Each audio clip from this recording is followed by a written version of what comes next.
अल्लाह हमारे साथ है। ये जुमला इतना पावरफुल है, आज भी है मुसलमानों में तुमसे कहता हूं, फख्र करो इस बात पर। अस्सलामु अलैकुम रहमतुल्लाहि ताला व बरकातुहू। नाज़रीन, यकीन है कि आप लोग खैर से होंगे।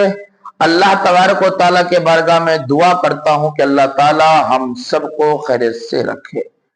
नाज़रीन, आइए हमारा आज सुनते हैं लाजवाब बयान मुफ्ती सलमान अजरी साहब से। वीडियो को ज्यादा से ज्यादा शेयर कर दीजिए। अगर आप मुस्तफा चैनल पर नए हो तो चैनल को जरूर सब्सक्राइब भी कर लें। आइए हमारा आप सुनते हैं मुफ्ती सलमान अजरी साहब का लाजवाब बयान। अल्लाह हमारे साथ है। ये जुमला इतना पावरफुल है, आज भी है मुसलमानों में तुमसे कहता हूं, फख्र करो इस बात पर। करोड़ों उनके साथ होंगे लेकिन अल्लाह हमारे साथ है। अल्लाह हमारे साथ है। अगर तुम हो सकता है ये पूछोगे अल्लाह हमारे साथ है तो ये मस्जिदों का हाल ऐसा क्यों है, या हमारी खानकाहें बर्बाद क्यों हो रही हैं, ये मुसलमान बच्चों का कत्लेआम क्यों हो रहा है, हमारी बच्चियों का हिजाब और ये अजान, ये कलमे, ये नमाजें, ये सलाम, ये हुजूर की ज़ात खतरे में क्यों है, निशाने पर क्यों है। तुम अगर ये सवाल करते हो तो मैं जवाब में इतना ही कहूंगा, कुछ तो शामत आमाल है, कुछ तो शामत आमाल है। हमारे बिगड़े हुए, हमारे भटके हुए नौजवान और हमारे मुआशरे की ये बुरे आमाल, कुछ तो ये सबब है, लेकिन कुछ तो रब ताला की मसलहतें भी हैं, जिसको हम अपने अंदाज में यूं कहते हैं, कुछ देर की खामोशी है फिर शोर आएगा, कुछ देर की खामोशी है फिर शोर आएगा। आज तुम्हारा वक्त है, कल हमारा दौर आएगा इंशाअल्लाह।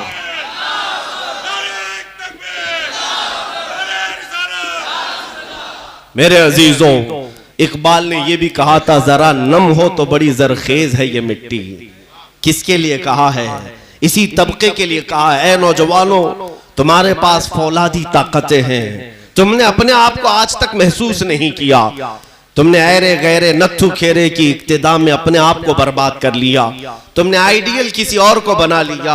हकीकत देखो तो आज भी वो ताकतें, कुव्वतें तुम्हारे कदमों में हैं, तुम्हारे घर की कनीजें हैं। इसलिए कि इकबाल ने यह भी कहा था, उनके जो हम गुलाम थे खल्क के पेशवा रहे, उनके जो हम गुलाम थे खल्क के पेशवा रहे, उनसे फिरे जहां फिरा फिर आई कमी वकार में। हुजूर से फिर गए तुम तो ये कमी आई है वकार में और इज्जत में, बाकी कुछ नहीं।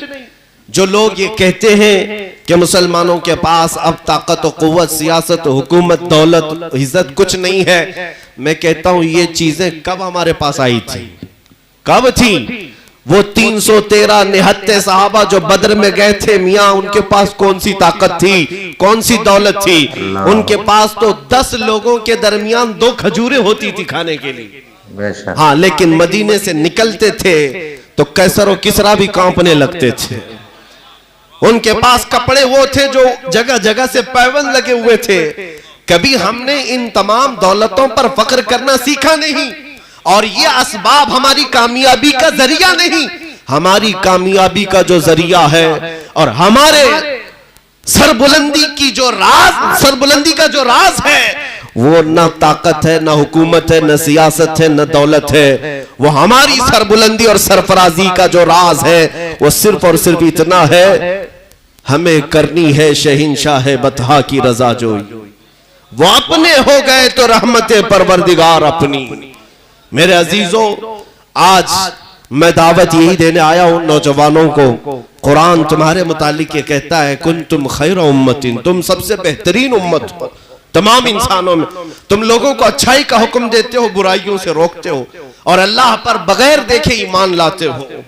तुम्हारी ये खुसूसियत है, दुनिया की कौमों से तुम्हारी तुलना नहीं की जा सकती, दूसरे तमाम लोगों से तुमको कंपेयर नहीं किया जा सकता। इसलिए कभी भी अपने आप को दूसरों के साथ कंपेयर मत करो कि फलां कम्युनिटी वाले कारों में घूम रहे हैं, फलां के पास बड़े बड़े बंगले हैं, उस कौम को देखो पैसों की रेल पेल है। तुम अपने आप को उनसे कंपेयर क्यों करते हो? तुम्हें पता नहीं तुम्हारे पास क्या है। उनके पास दुनिया की गाड़ी, बंगले, घोड़े सब होंगे, लेकिन ऐ नादानो, उनके पास मदीने का ताजदार नहीं है। अगर वो आमीना का लाल किसी के सीने में बसता है तो हम गरीबों के सीने में बसता है। हम गरीबों के सीने में है, ये सबसे बड़ी दौलत तुम्हारे पास है। और रब्बे जुल जलाल की बारगाह में जब लौट करके जाना है तो वहां तो इज्जत किसकी होगी वो देखी जाने वाली है, न मर्सिडीज वाले की न ऑडी वाले की, बल्कि कयामत के दिन इज्जत उसी की होगी जिसके हाथ में दामन मेरे मुस्तफा का होगा। सच्चाई। यहाँ पर एक बात मैं अर्ज कर रहा हूँ अजीजान गिरामी, जो हमारे लिए सबसे बड़ी दौलत है फख्र की, वो मोहब्बत रसूल का वो चिराग है जो अभी भी तुम्हारे सीनों में मौजूद है।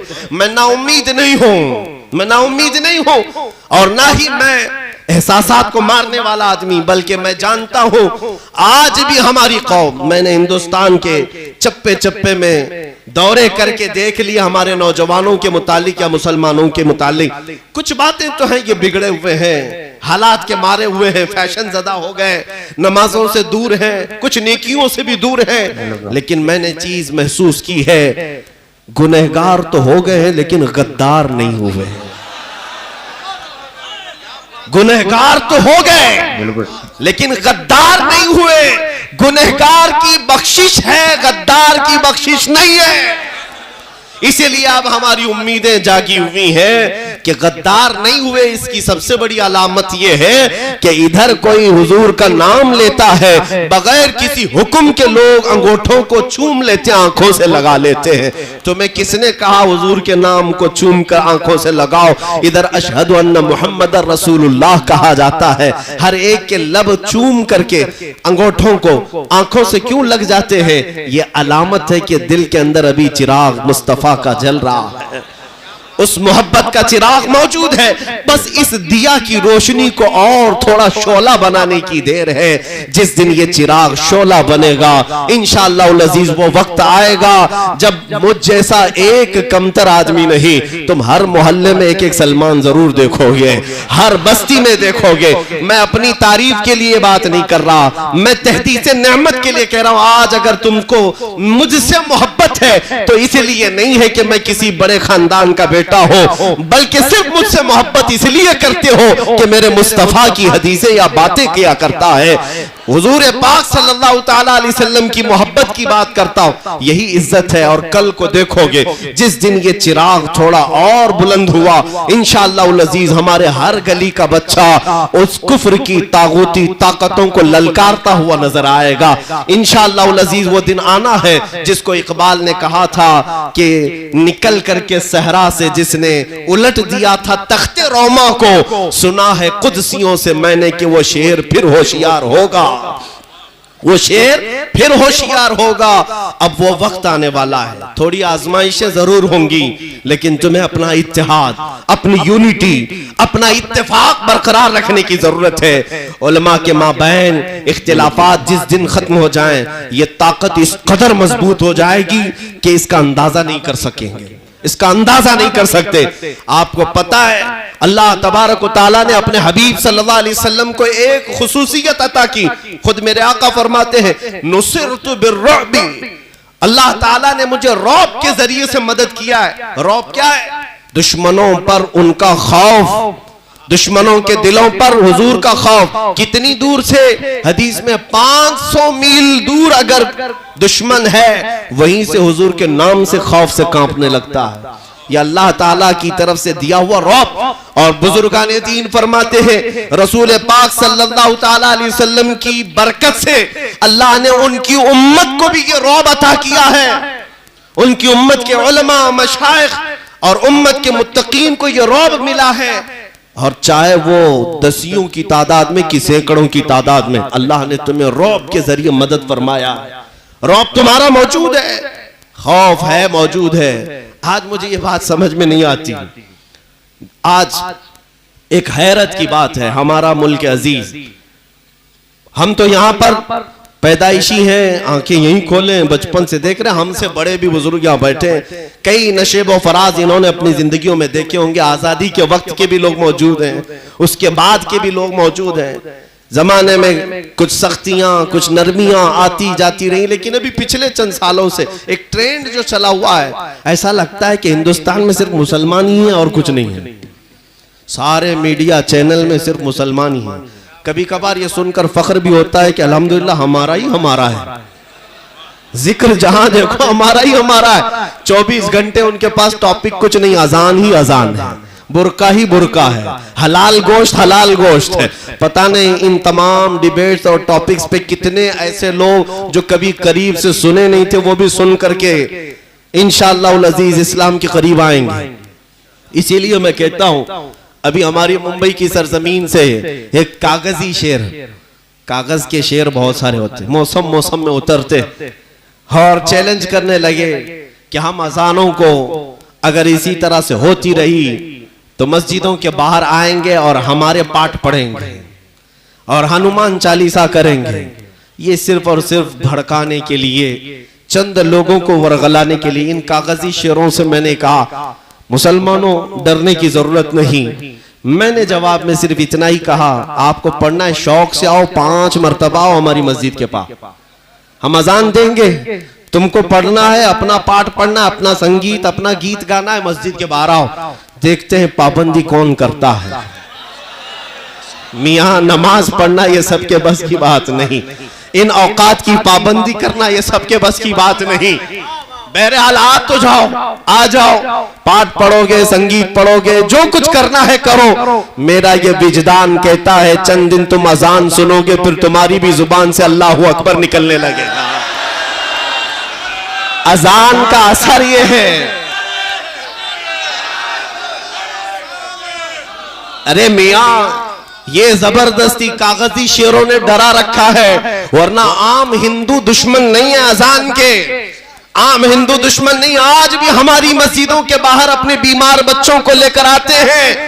उनके ये एहसासात हैं, उनके ये जज्बात हैं कि अल्लाह के नाम पढ़ करके ये नमाजी निकलते हैं, दम करेंगे शिफा हो जाएगी।